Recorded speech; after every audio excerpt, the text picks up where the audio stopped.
tu commences à comprendre que des fois, même quand on a raison, la meilleure arme, c'est le silence. Pourquoi? C'est l'onction dans l'intelligence. Que quelqu'un me dise l'onction dans l'intelligence. Il faut bien savoir que lorsque David dit que ma coupe déborde, il n'est pas qu'en train de dire oins-moi Seigneur pour que je tombe, oins-moi Seigneur pour que je voie des révélations. Oui, là tu es au niveau de l'esprit, mais ton âme aussi doit être ointe. Et lorsque Dieu, selon David, et c'est une grande intelligence, lorsque Dieu vous place en face de vos adversaires, Dieu te dit, ne témoigne pas seulement, mais que tous tes adversaires soient là pour voir. C'est que Dieu a confiance en ton intelligence. Dieu n'a pas confiance à ta prière, il a confiance à ton intelligence. Je veux le dire autrement. Il y a des gens au milieu de nous ici, Dieu a confiance en vous quand vous priez. Dieu a confiance en vous quand vous jeûnez. Mais Dieu n'a pas confiance en votre intelligence. C'est-à-dire qu'il sait que s'il te place dans un cas quelconque, tu commettras d'erreurs. Parce que ton intelligence n'est pas ointe. Une intelligence ointe, ce n'est pas qu'une intelligence qui arrive à faire des prouesses dans le domaine de sa prédilection. Mais c'est une intelligence capable de comprendre quoi faire au moment où il faut le faire, selon Dieu. Non, je ne parle pas de la sagesse, je parle de l'intelligence. Cette intelligence est imbibée d'un esprit de discernement. Cette intelligence arrive à discerner le temps, les saisons, les époques. Vous ne pouvez pas sortir avec un cinglé pendant la saison sèche. Ou pour les autres quand il neige. Vous serez un fou. Vous serez considéré comme un fou, un malade. Tout le monde sera pressé de venir vers vous pour vous demander qu'est-ce que vous avez. Parce que vous ne vous habillez pas selon la saison. Avoir la capacité de lire les saisons et de se comporter selon les saisons. Psaume 143. On va d'abord prendre celui-là. Le psaume 143, verset 12. Le psaume 143, verset 12. On va lire cette écriture. La Bible dit ceci. Dans ta bonté, anéantis mes ennemis et fais périr tous les oppresseurs de mon âme, car je suis ton serviteur. Je reprends la parole. Dans ta bonté, anéantis mes ennemis et fais périr tous les oppresseurs de mon âme, car je suis ton serviteur. C'était la parole de papa. Lorsque cette parole est dite par le psalmiste, il est en train de parler d'une vie de bataille, une vie de combat, une vie sans repos, une vie oppressée par les batailles. C'est la dernière phrase qui nous intéresse.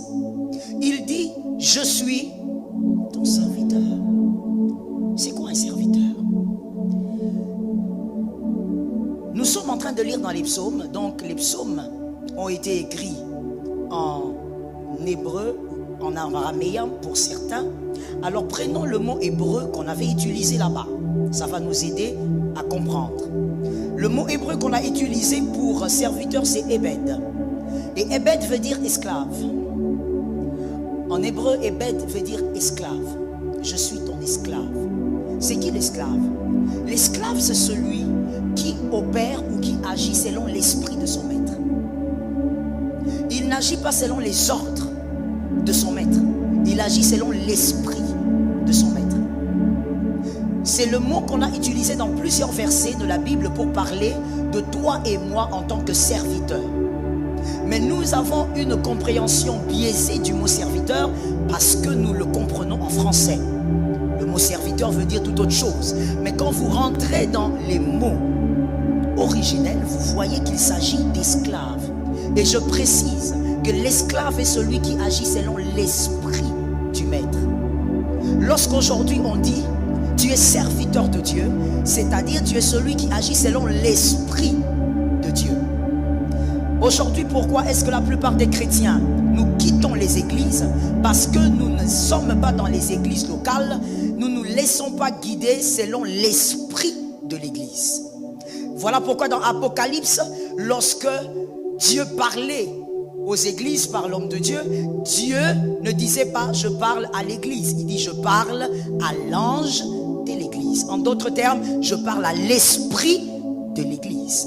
Toute église locale est dirigée par un esprit. Et cet esprit repose sur la tête de celui que Dieu a mis comme leader.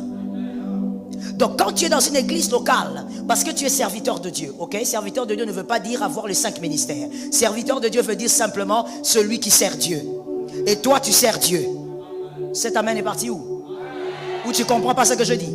Je dis tu es serviteur de Dieu. Alors, sur cette base donc nous disons, comme tu es serviteur de Dieu, tu es donc ébède, tu es esclave de Dieu. Lorsque tu es dans une église locale, tu dois vivre selon l'esprit de l'église. Lorsque tu comprends ces choses, malheureusement je n'ai pas le temps aujourd'hui, tu ne vas pas quitter l'église comme tu veux. Parce que tu es connecté à un esprit. Et tu fonctionnes selon l'esprit de l'église. Quand tu changes d'église, tu comprends directement que ce n'est pas qu'une église que tu as changé, ce n'est pas qu'un bâtiment que tu as quitté, mais tu as quitté aussi un esprit. Mais quand on ne comprend pas ces choses, c'est comme ça qu'on est versatile dans les siècles présents et on pense que les églises sont des écoles privées. L'église n'est pas une école privée. Là où tu décides aujourd'hui, je quitte l'église parce que la tête de ce pasteur ne me plaît pas, parce que ce qu'on commence à dire ne me plaît pas. Tu es un aventurier et tu n'as jamais connu le Seigneur. Tu es un aventurier et tu n'as jamais connu l'église. L'église est dirigée par un esprit. L'esprit de Dieu qui dirige l'église. Et cet esprit, nous en tant que serviteurs, nous devons fonctionner selon l'esprit de l'église. Je ne parle pas de la vision. Ça n'a rien à voir. La vision, c'est l'homme. L'esprit, c'est Dieu. Je parle de l'esprit.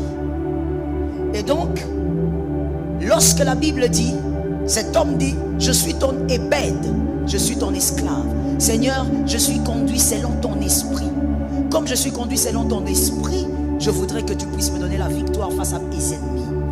Alors c'est que moi je voulais te faire comprendre, c'est que lorsque le psalmiste parle de l'esprit de Dieu qui le guide, si tu dois être guidé par l'esprit de Dieu, ton intelligence doit être ointe.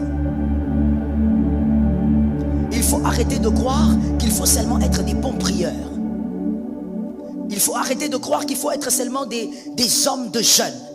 Il faut aussi être des hommes ayant une intelligence ointe. Une intelligence ointe. Une intelligence imbibée d'un esprit de discernement. Quand tu te comportes, quand tu agis, les hommes se disent comment il fait pour toujours bien réagir. Tu as une intelligence ointe. Dis à ton frère une intelligence ointe. Je te demandais de dire à ton frère, pas à celui à ta chaise, je dis à ton frère une intelligence ointe.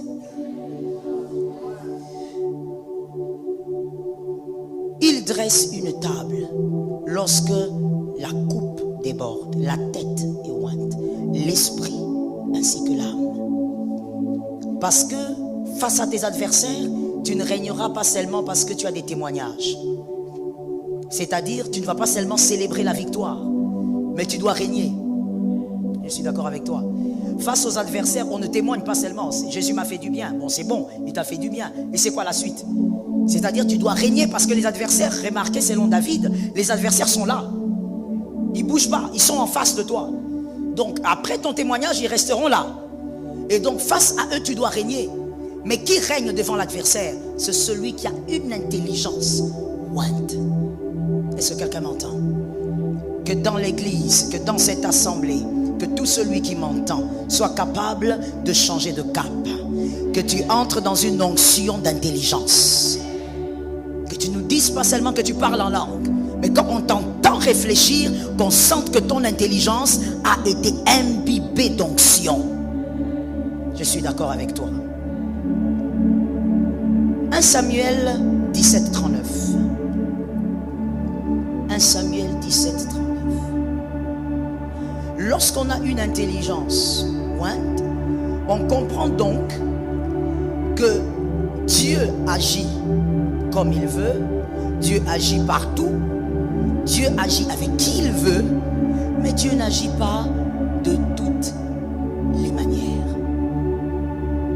Dieu a sa manière d'agir et Dieu agit selon certains principes. 1 Samuel 17, 39. La Bible dit, David ceignit l'épée de Saül par-dessus ses habits et voulut marcher. Que quelqu'un me dise, il voulut marcher. Car il n'avait pas encore essayé. Mais il dit à Saül, je ne puis pas marcher avec cette armure. Je n'y suis pas accoutumé. David a le courage de dire, ça ne marche pas. Quand ça ne marche pas, il faut avoir le courage de dire que ça ne marche pas. C'est une parenthèse. Quand ta vie ne fonctionne pas bien, il faut avoir le courage de dire, ma vie ne fonctionne pas bien. Quand il y a un domaine dans ta vie qui ne fonctionne pas très bien, il faut avoir le courage de le dire. Il ne faut pas avoir des boucs émissaires inutiles. C'est ça aussi une intelligence ointe. Il ne faut pas être là en train de justifier l'injustifiable. Ça ne marche pas, dis ça ne marche pas. Parce que celui qui dit que ça ne marche pas va s'arrêter. David a vu qu'il n'arrivait pas à avancer. Il a dit non, je n'arrive pas, j'arrête. Je m'arrête. Et la suite, c'est ce qui est encore merveilleux. David dit, je ne suis pas accoutumé. Et il s'en débarrassa. David se débarrasse de l'armure de Saül. Est-ce que David, tu comprends ce que ça veut dire? Est-ce que David, tu réalises ce que ça veut dire? Que quelqu'un regarde ici et lève sa main droite en disant, David a eu le courage. L'armure de Saül veut dire les batailles de Saül. L'armure de Saül veut dire les victoires de Saül. Non, mon frère, Saül n'était pas n'importe qui, c'était un très grand guerrier. Oui, il était un très grand guerrier. Saül faisait partie des plus grands guerriers lorsqu'on l'avait choisi comme roi. C'était un homme qui savait ce que c'était la guerre. Et il avait vaincu plusieurs batailles. Mais David, tu te débarrasses de ça. Est-ce que tu comprends que c'est le symbole de la victoire? C'est à cause de cette armure que Saül a été capable d'emmagasiner et d'accumuler des prouesses. Comment tu peux abandonner l'emblème de la victoire? David dit, je ne prends pas ça. Parce que je n'arrive pas à fonctionner avec ça. Une intelligence.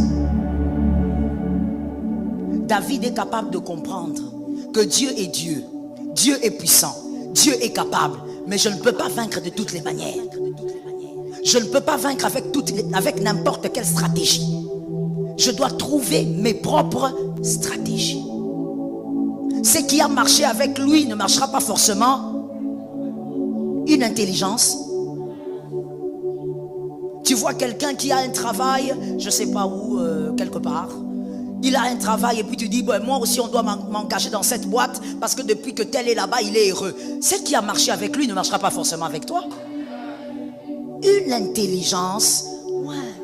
Si le chrétien ne comprend pas qu'on n'arrive pas à vaincre toutes les batailles qu'avec le faya, qu'il y a des batailles qu'on arrive à vaincre avec l'intelligence, oh, tu resteras dans la petitesse. Et tu vas jalouser tout ce qui avance. Tu vas jalouser toutes les personnes qui montent. Parce que toi, tu crois que toutes les personnes qui évoluent simplement parce qu'elles fonctionnent comme toi, tu le penses. Non, elles évoluent avec l'intelligence et l'onction. David a compris. C'est pas parce que tel frère s'est marié et il est heureux avec sa femme que si toi tu te maries, tu seras heureux. Dieu est puissant. Dieu agit. Mais Dieu n'utilise pas les mêmes méthodes avec tout le monde. Qui a capté ça? Celui qui a capté ça va m'aider à prêcher son frère. Je te donne 1 minute. Aide-moi à prêcher ton frère.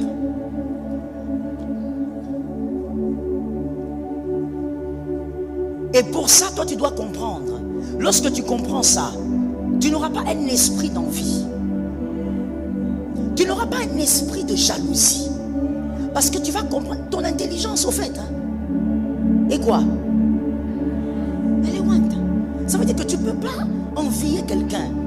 Tu comprends que si lui, il a fonctionné parfaitement sur ce chemin-là, c'est lui. C'est son armure. Mais ce n'est pas mon armure. Saül avait son armure, mais Saül pesait combien? La Bible dit que lorsqu'il avait été choisi, il était l'homme le plus grand de taille d'Israël. Estimons, 1 mètre combien? 80, 85, 80, 90 même. Un homme de 1 mètre 90 peut peser combien? David avait quel âge? Lorsqu'il avance devant Saül, David avait quel âge? Il pesait combien? Ce qui a marché avec l'autre ne marchera pas avec toi. Tu commences à t'agripper. Oh non, comme l'autre après 40 jours de jeûne, moi aussi je pars. Vas-y. Si quelque chose t'arrive à la montagne, ne nous appelle pas. Toi qui aimes trop les montagnes, va. Quand quelque chose va t'arriver là-bas, n'appelle personne ici. Oh non, je suis parti là-bas, je suis tombé malade, on ne m'était pas venu me chercher. On ne viendra pas te voir. Qui t'a envoyé là-bas? Et vous savez, permettez-moi de dire quelque chose. Je parle ou je laisse. Il ne faudrait pas que cette montagne devienne comme l'idolâtrie. Mais s'il vous plaît, vous les Quinois, vous avez fait de la montagne, des montagnes qu'on a ici de prière, un idole. La Bible dit, entre dans ta chambre, ouvre la porte, ferme et prie. Mais vous, c'est devenu, si je ne fais pas la montagne là, c'est fini. Il faut que je parte avec le prophète Sakala. Quelqu'un que tu connais, ni d'Adam ni d'Ève. Mais tu pars, pourquoi? Parce que ta copine t'a appelé. Et tu ne montes pas. Mais c'est déjà pour le 25, non? C'est quelle idolâtrie ça? Ton Dieu, c'est un Dieu de montagne. Le nôtre, il n'est pas un Dieu de montagne. Il a déjà résolu ce problème-là depuis longtemps. Jésus a dit, ce n'est ni sur cette montagne, ni sur une autre, qu'on cherchera mon nom. Les vrais adorateurs adoreront en esprit. Quand je suis dans un taxi, j'adore en esprit. Quand je suis sur une moto, j'adore en esprit. Je suis dans la douche, j'adore en esprit. Je suis en train d'accoucher, j'adore en esprit. Jésus t'a libéré, toi tu veux encore te cloisonner. Tu veux encore t'emprisonner. L'être humain est trop compliqué. Des fois même les animaux sont plus faciles. Jésus te libère, mais tu rentres dans la prison. C'est comme ça que l'apôtre Paul a dit, mais vous avez déjà été libéré. Qui vous a ensorcelé? Qui vous a ensorcelé? Donc toi tu es agrippé aux montagnes. Les montagnes là sont fatiguées. Tu vois toutes ces montagnes là? Non, Dieu sait. Dieu sait. Il y a des gens qui ne peuvent pas devenir président comme moi là. Dieu ne peut pas accepter. Non, Dieu ne peut pas accepter. Parce que toutes les montagnes là, normalement il fallait construire les universités là-bas, partout là-bas. Oui, on construit des universités là-bas. Toi tu crois que c'est seulement en allant là qu'il y a une onction qui va descendre?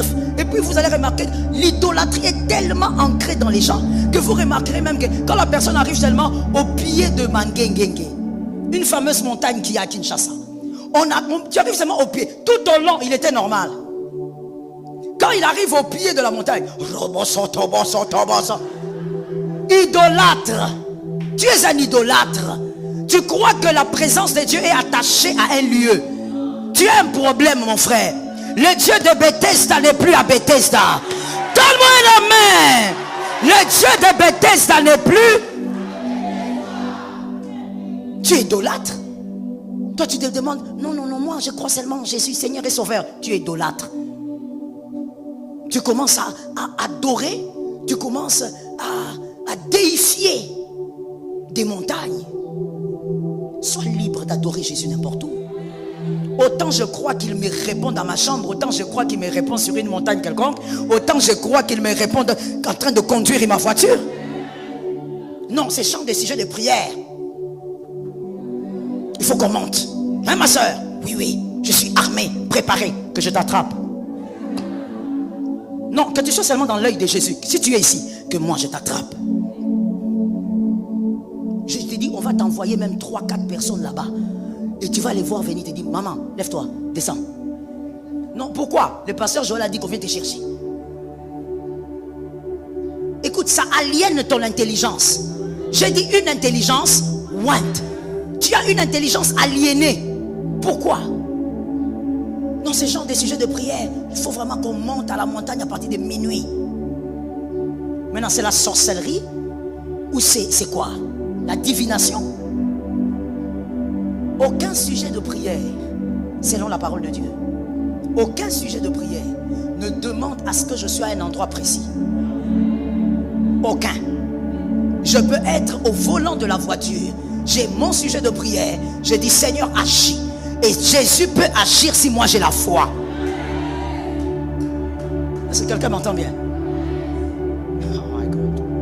Il y a un Dieu quelque part. Les armures de Saül, donc, David n'en voulait pas parce que ça ne marchait pas avec lui.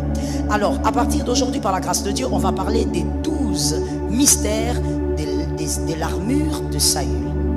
Les 12 mystères de l'armure de Saül. On commence par le premier aujourd'hui. On ne parlera d'un seul aujourd'hui. Premièrement, voici ce que David avait compris et ce que nous devons comprendre en ce temps. Tu ne peux pas vaincre avec Dieu. Tu ne peux pas vaincre avec Dieu en invoquant exclusivement le Dieu des autres. Tu ne peux pas vaincre avec Dieu, le Dieu que nous servons, le Dieu d'Israël, Jésus de Nazareth. Tu ne peux pas vaincre avec lui tes batailles en invoquant exclusivement le Dieu des autres. Non, c'est ça même l'armure de Saül.